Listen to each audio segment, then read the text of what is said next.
আসসালামু আলাইকুম সুপ্রিয় দেশবাসী। আজকের এই যে আমগুলো দেখতে পাচ্ছেন, আম দিয়ে মরিচের মশলা, চিনি গুঁড়ো দিয়ে সুন্দর করে আমরা খাবো।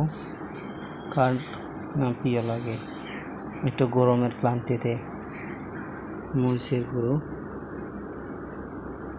এবং আম।